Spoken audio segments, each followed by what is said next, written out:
اعوذ باللہ من الشیطان الرجیم بسم اللہ الرحمن الرحیم۔ السلام علیکم۔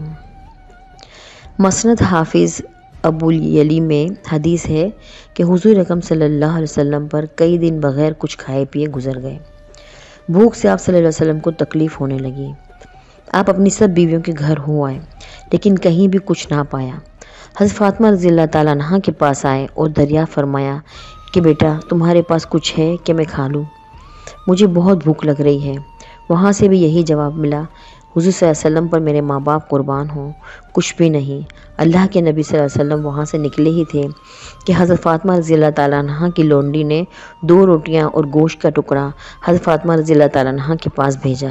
آپ رضی اللہ تعالیٰ عنہ نے اسے لے کر لگن میں رکھ لیا اور فرمانے لگیں، گو مجھے میرے خاوند اور بچوں کو بھی بھوک ہے لیکن ہم سب فاقے سے گزار لیں گے، اور خدا کی قسم آج تو یہ رسول اللہ صلی اللہ علیہ وسلم کو ہی دوں گی۔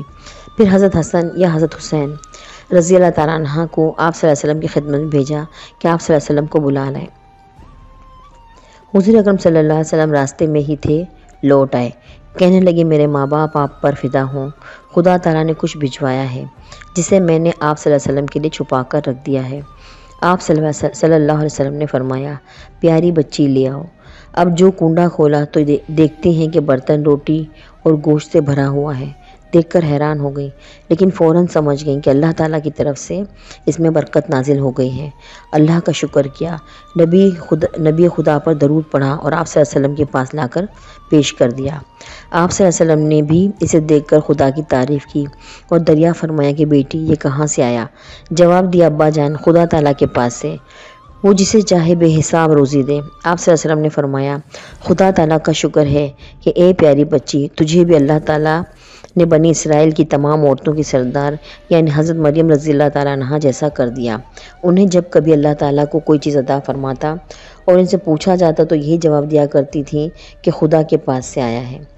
اللہ تعالیٰ جسے چاہے بے حساب رزق دیتا ہے۔ پھر حضور صلی اللہ علیہ وسلم نے حضرت علی رضی اللہ تعالیٰ عنہ کو بلایا اور آپ صلی اللہ علیہ وسلم نے اور حضرت علی رضی اللہ تعالیٰ عنہ، حضرت فاطمہ رضی اللہ تعالیٰ عنہ، حضرت حسن اور حسین رضی اللہ تعالیٰ عنہ نے اور آپ صلی اللہ علیہ وسلم کی سب ازواج مطہرات رضی اللہ تعالیٰ عنہ اور اہل بیت رضی اللہ تعالیٰ عنہ نے خوب شکم سیر ہو کر کھایا۔ پھر بھی اتنا ہی باقی رہا جتنا پہلے تھا، جو آس پاس کے پڑوسیوں کے ہاں بھیجا گیا۔ یہ تھی خیر کثیر اور برکت خدا تعالیٰ کی طرف سے۔ اس واقعے سے ایک طرف حضور صلی اللہ علیہ وسلم کا بھوک کی شدت اور فاقہ برداشت کرنے کا سبق ملا، دوسری طرف نیک اور دیندار عورتوں کے لیے یہ سبق بھی ہے کہ جب کہیں سے اللہ کی نعمت ملے اور کوئی پوچھے کہ کس نے دیا ہے تو جواب میں کہیں، ترجمہ، یہ اللہ تعالیٰ کی طرف سے آیا ہے، بے شک اللہ تعالیٰ جسے چاہتا ہے بے حساب رزق دیتا ہے۔